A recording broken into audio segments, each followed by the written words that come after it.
શ્રેણી 7 ગણિત. નમસ્તે વિદ્યાર્થી મિત્રો. પ્રકરણ 2 અપૂર્ણાંક અને દશાંશ સંખ્યાઓ. આપણે અગાઉના ધોરણમાં અપૂર્ણાંક અને દશાંશ વિશે શીખી ગયા છીએ. અપૂર્ણાંકના અભ્યાસમાં શુદ્ધ અપૂર્ણાંક, અશુદ્ધ અપૂર્ણાંક અને મિશ્ર અપૂર્ણાંકો તેમજ તેમના સરવાળા અને બાદબાકીનો અભ્યાસ કર્યો હતો.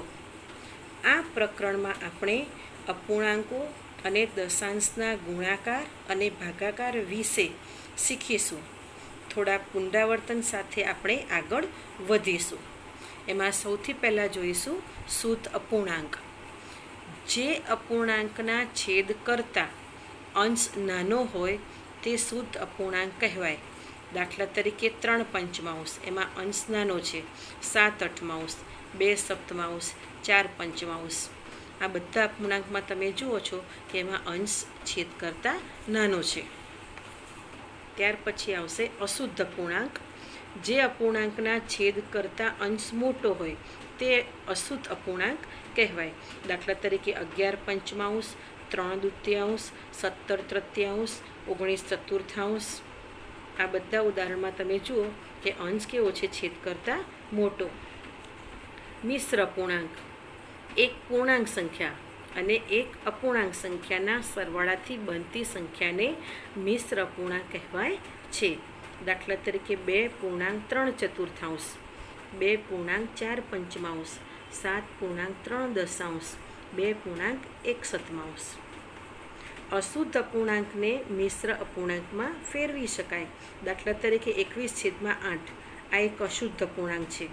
એને આપણે મિશ્ર અપૂર્ણાંકમાં ફેરવવો હોય તો 2.5 એટલે ભાગાકાર કરતાં ભાગફળ છે આગળ આવે અને શેષ વધે ઉપર આવે. એટલે કે 2 × 8 = 16, 16 ને 5 = 21. એટલે 21/8 ને આપણે 2.5 એમ મિશ્ર અપૂર્ણાંકમાં ફેરવી શકીએ છીએ. ત્યાર પછી આપણે જોઈશું સ્વાધ્યાય 2.1. એમાં દાખલા નંબર 1 ઉકેલો. 2 - 3/5. 2ના છેદમાં કોઈ સંખ્યા નથી એટલે આપણે અહીંયા 1 લખીશું. 2/1 - 3/5. 1 અને 5 એનો લસા આવશે 5. એટલે ચોકડી ગુણાકાર જેવું કરીશું. 2 × 5 - 3 × 1 ભાગ્યા 5. 2 × 5 = 10, 3 × 1 = 3, છેદમાં 5 × 5. 10માંથી 3 જાય તો 7, છેદમાં 5. હવે આને આપણે મિશ્ર અપૂર્ણાંકમાં ફેરવીએ તો 5 × 1 = 5 અને 2 શેષ વધે એટલે અંશમાં 2, 1.2/5. આ રીતે બીજો દાખલો જોઈશું. 4 + 7/8. 4ના છેદમાં કોઈ સંખ્યા નથી એટલે 1. 1 અને 8નો લસા 8. 8 વડે આપણે ગુણીશું. 4 × 8 વત્તા 7 × 1 ભાગ્યા 8. 4 × 8 = 32, 7 × 1 = 7, છેદમાં 8 ને 8. 32 ને 7 = 39/8 અને એને આપણે મિશ્ર અપૂર્ણાંકમાં ફેરવ્યો. અહીંયા આપણે જોયું કે દાખલા નંબર 1માં આપણે 2 દાખલા ગણ્યા છે. બાકીના છે તમે જાતે ગણજો. ત્યાર પછી આવશે દાખલા નંબર 2. નીચેનાને ઉતરતા ક્રમમાં ગોઠવો. હવે ઉતરતા ક્રમમાં ગોઠવીશું. એમાં આપણે જોઈએ કે પહેલો દાખલો એમાં 3 સંખ્યા આપી છે, 3 અપૂર્ણાંક છે. આ 3 અપૂર્ણાંકને આપણે ઉતરતા ક્રમમાં ગોઠવવાના છે. હવે આ અપૂર્ણાંક આપણે જોઈએ કે ત્રણેના છેદ જુદા જુદા છે. એટલે આપણે દેખીતી રીતે કહી શકતા નથી કે કયો અપૂર્ણાંક મોટો છે અને કયો અપૂર્ણાંક નાનો છે. એના માટે આપણે આને સમ અપૂર્ણાંકમાં ફેરવવા પડે. સમ અપૂર્ણાંકમાં ફેરવવા માટે આપણે ત્રણેય અપૂર્ણાંકના છેદ સરખા કરવા પડે ને છેદ સરખા કરવા માટે લસા લેવો પડે. એટલે સૌથી પહેલાં આપણે લસા લઈશું. છેદમાં 9, 3 અને 21 આવી 3 સંખ્યા છે તો એ 3નો લસા લઈશું.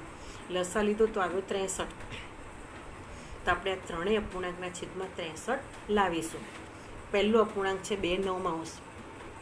9ની જગ્યાએ 63 લાવવા આપણે 7 વડે ગુણીશું. તો અંશમાં 2ને પણ 7 વડે ગુણીશું. તો 2 × 7 = 14, 9 × 63.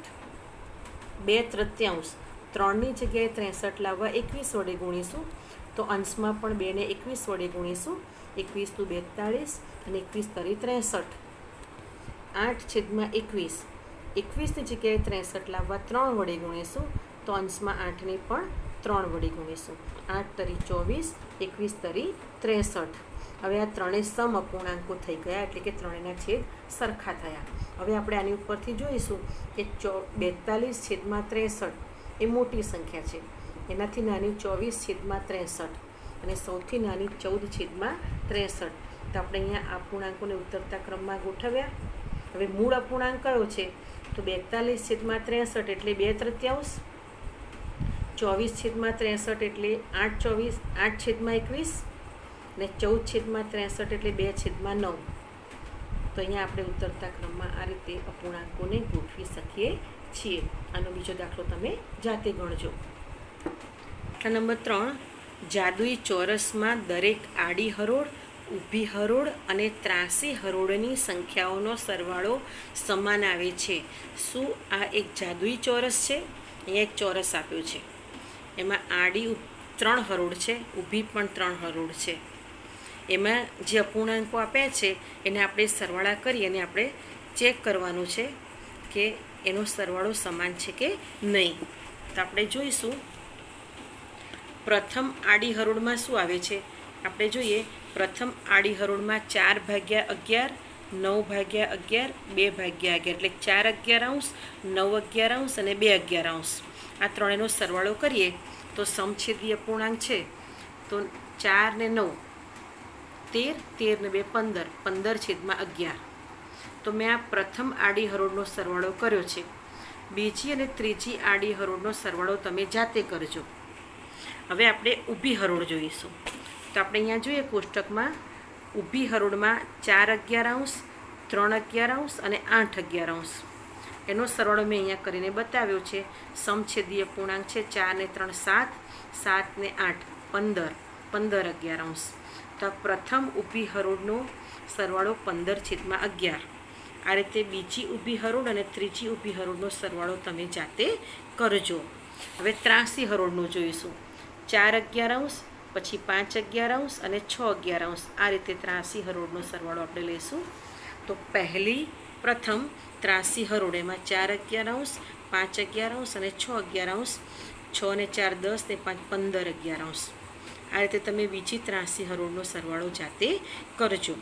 તો આપણે અહીંયા જોઈશું કે બધા જ હરોળના સરવાળા સમાન આવે છે. તો અહીંયા લખીશું આપણે હા, અહીં બધી જ આડી હરોળ, ઊભી હરોળ અને ત્રાસી હરોળનો સરવાળો સરખો મળે છે, માટે આ જાદુઈ ચોરસ છે. દાખલા નંબર 4. એક લંબચોરસ કાગળની લંબાઈ 12.1 સેમી અને પહોળાઈ 10.2 સેમી છે. તેની પરિમિતિ શોધો. અહીંયા જુઓ, લંબાઈ આપી છે 12.1. આ એક મિશ્ર અપૂર્ણાંક છે. આપણે એને સાદા અપૂર્ણાંકમાં ફેરવીશું. તો 12 દુ 24, 24માં અંશના 1 ઉમેરીએ એટલે 25. તો અહીંયા આવશે 25 સેમી. પહોળાઈ આપી છે 10.2. આ પણ એક મિશ્ર અપૂર્ણાંક છે.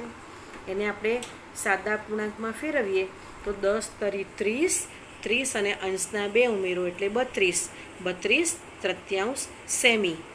હવે લંબચોરસ કાગળની પરિમિતિ બરાબર એનું સૂત્ર છે 2 લંબાઈ વત્તા પહોળાઈ. 2 ના 2 લંબાઈ છે 25/2 અને પહોળાઈ છે 32/3. આ બંને વિષમછેદી અપૂર્ણાંક છે. છેદ સરખા કરવા લસા લઈએ તો 6 આવશે. તો અહીંયા છેદમાં લસા 6 મૂકી દીધો. તો અહીંયા 25 ને 3 વડે ગુણીશું ને 32 ને 2 વડે ગુણ્યા. અહીંયા આપણે જુઓ 25 ને 3 વડે ગુણીશું ને 32 ને 2 વડે ગુણીશું. છેદમાં લસા 6. તો 25 તરી 75 અને 32 દુ 64 ભાગ્યા 6. અને આ બેનો સરવાળો 139/6. અહીંયા 2 તરી 6 છેદ ઉડી જશે તો 139/3. અને આને આપણે મિશ્ર અપૂર્ણાંકમાં ફેરવી દઈએ. દાખલા નંબર 5. આપેલ આકૃતિમાં એક ત્રિકોણ ABE અને 2 લંબચોરસ BCDEની પરિમિતિ શોધો. કોની પરિમિતિ વધારે છે? હવે અહીંયા આપણને એક આકૃતિ આપી છે. એમાં ABE એક ત્રિકોણ છે. એ ત્રિકોણની ત્રણેય બાજુના માપ આપેલા છે. નીચે એક લંબચોરસ છે BCDE.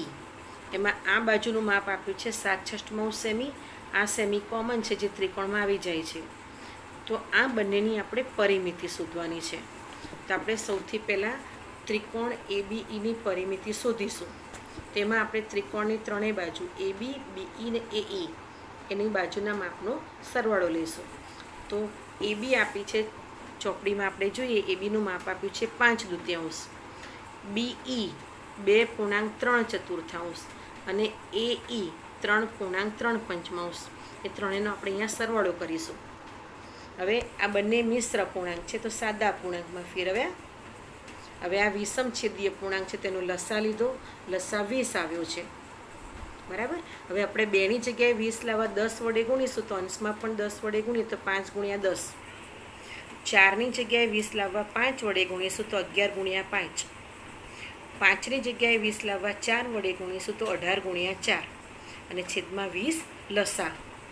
5 દાન 50, 11 પંચા 55, 18 ચોક 72. અને આ બધાનો સરવાળો અંશમાં આવશે 177. છેદમાં લસા લખતું જવાનું. અને આને આપણે પછી મિશ્ર પૂર્ણાંકમાં ફેરવ્યા. તો આપણે આ શોધી ત્રિકોણ ABEની પરિમિતિ. આ પ્રમાણે તમે જાતે બીજું શોધવાનું છે લંબચોરસ BCDEની પરિમિતિ. એનું સૂત્ર અહીંયા લખ્યું છે 2(BE + DE એટલે બે બાજુના માપનો સરવાળો. આમાં તમે કિંમત મૂકજો અને પછી સાદુરૂપ આપજો. અને પછી બેમાંથી કઈ પરિમિતિ વધારે છે એ પણ જવાબમાં જાતે લખજો. અહીંયા મેં 3 દાખલા ગણ્યા છે 6, 7 અને 8. એ હું બતાવું છું, સહેલા છે. તમે રકમમાંથી જોઈ અને જાતે ગણવાનો પ્રયત્ન કરજો.